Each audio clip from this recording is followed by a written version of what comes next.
Ever since I decided that my Lamborghini Murcielago was going to go up for sale this winter, it has been a goal of mine to get back behind the wheel of the Ferrari F12, refresh my brain. It's been quite a while since I drove this car, and what an amazing package. Front engine V12, 6.3 litre, 730 brake horsepower to the rear.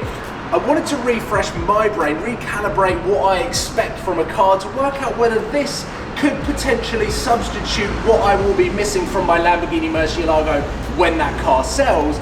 But at the same time, it's just a good opportunity to get behind the wheel of the £150,000 Ferrari F12. Talk a little bit about its history when it came out in 2012 at the Geneva Motor Show, and this car in particular is from Scuderia Prestige, where I collected my Nissan GTR. It has got a DMC carbon ducktail and an exhaust system that sounds a little bit more fruity than stock.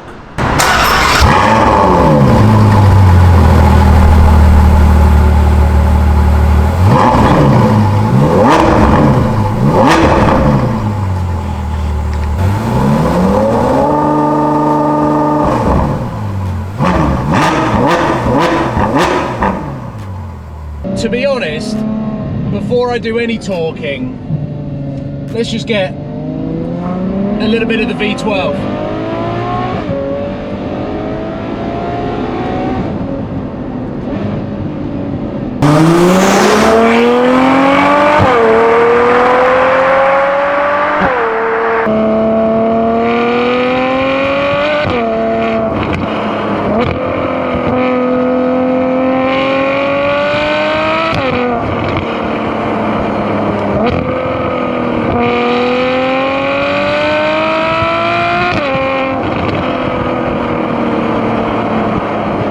I mean, this thing just sounds so good, and the gearbox is amazing.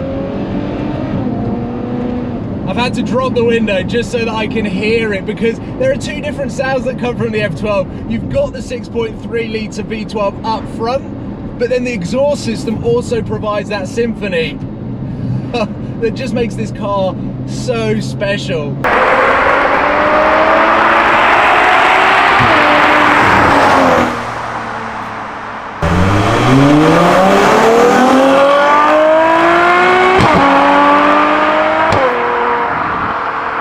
One of the few Ferraris, one of the few modern Ferraris, if we can even call it that now, that puts a smile on my face. It is such an amazing package. And the reason why I wanted to jump in the car now is, well, there's a little bit of a history behind the F12, in the sense that it came out in 2012. It was launched at the Geneva 2012 Motor Show. Oh, it's nearly 10 years old. It's got a double clutch gearbox, massive V12 up front. It is a super GT that Ferrari wanted to build so that you could cruise down to Monaco in this car and then enjoy the Alps roads. I'm going to actually put this window up just to have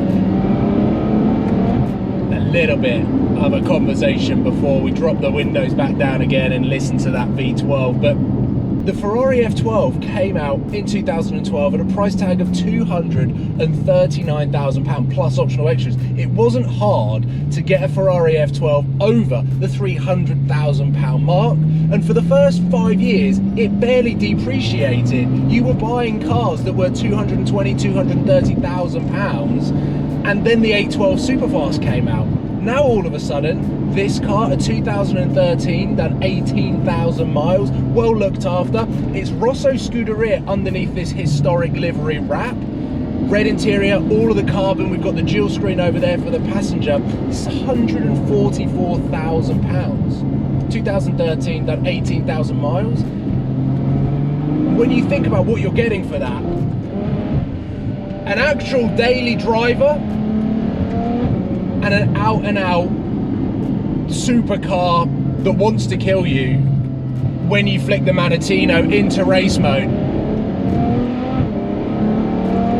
it is a seamless experience to drive this car. The steering is sensitive, but it adds to the package. It keeps you on your toes, and that is exactly where you need to be driving this car. The reason why I love this particular car and why I've been asking Scuderia Prestige to drive it for so long, listen to those, is because the exhaust has got almost like a devalved system, or a little center bit has been taken out, so the resonator has disappeared, and it is a louder example of a Ferrari F12. It's got the DMC ducktail, the carbon ducktail there, and I just think it looks a little bit more unique than some of the F12s that you see on Auto Trader at the moment. Oh, when you shift into the next gear, it just goes pew, as if you're like a laser beam firing.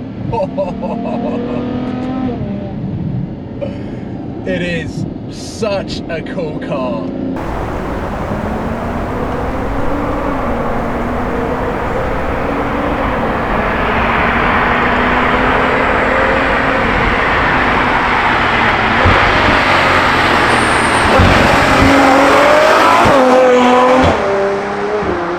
The total combination of everything added together to the Ferrari F12, 730 brake horsepower to the rear wheel, 0 to 60 in 3 seconds dead in the right conditions if you get any traction down whatsoever. The car weighs 1,700 kilos, it's a big car. Having the engine in the front means you get ample boot space in the rear. It's a fairly practical proposition, much more practical than the Lamborghini Murcielago. And in terms of ease to drive at low speeds and high speeds, this car trumps the Murcielago pretty much in every way. What you get with the Murci is much more drama, a sledgehammer experience, and that V12 cannot be rivaled. The Lambo V12 is more of a symphony, more Formula One than this car. It doesn't sound bad, this car. The Lambo, to me, sounds better. The doors go up, it looks like a Batmobile. This, in the right spec, can be quite understated. If you want to go black or dark grey with silver wheels, you could blend in with the other Porsches in central London and not cause too much of a fuss. But if you wanted to, you could go full Novitec and Largo, have the full Novitec straight pipes, and all of a sudden you kind of have a Lambo with a Ferrari badge. But this car is a nice balance between the two, and something unique with the Ferrari F12. Oh my God. I mean, apart from having 80% of its torque available at 2,500 RPM, means that it just wants to get up and go. What is unique to the Ferrari F12 in comparison to pretty much every single car that gets launched ever is this is actually smaller than the 599. Ferrari shrunk the F12 to make it a more nimble performance car. The 599 was a little bit big, heavy, wobbly, and when you really wanted to push on, this car is designed to be very, very fast around the track, do the motorway miles, and then also enjoy the mountain roads when you get down to the south of France. So Ferrari actually spent a lot of time developing everything to make it better than the 599. Do you need 730 brake horsepower through the rear wheels? Absolutely not. But do you want it? Yes. Have I put my foot down to the floor once in this car? No. The wheels spin up pretty much through every single gear, well over 100 miles an hour. So you could be doing 100 miles an hour, third gear, bang it into fourth, and the car just wants to spin up with traction off. It is an absolutely terrifying experience, but when you're just on roads like this, dry tarmac, I'm so glad we waited for a day where it wasn't raining, because this is where the Ferrari comes alive.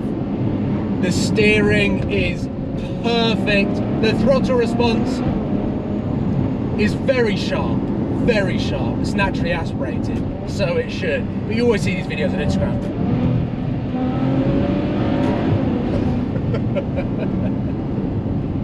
It's a really fun car to drive when you keep it within your own means and when you keep it within your own skill.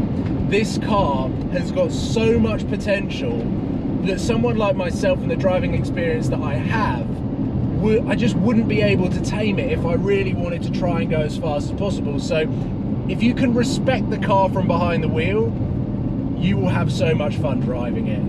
And I've had that today. Okay, I've got to do one more acceleration.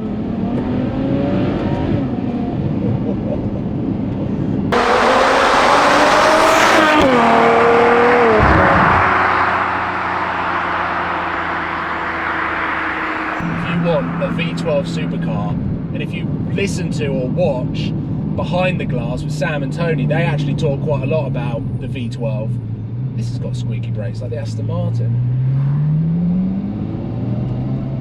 Everyone needs a V12.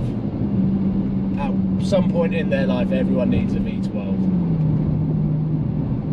This is not a bad shout. I'm really trying not to put my foot on the brake because they are quite squeaky. I just think they're cold. But I'll leave it there, guys. Ladies and gentlemen, thank you very much for watching. Hopefully you've enjoyed sitting in the passenger seat of this ridiculous and beautiful Ferrari F12. And this is a much more classy way of spending £150,000 in comparison to an LP640. I do like it, but I also loved my Murcielago. I will leave it there. Take care, guys. Goodbye.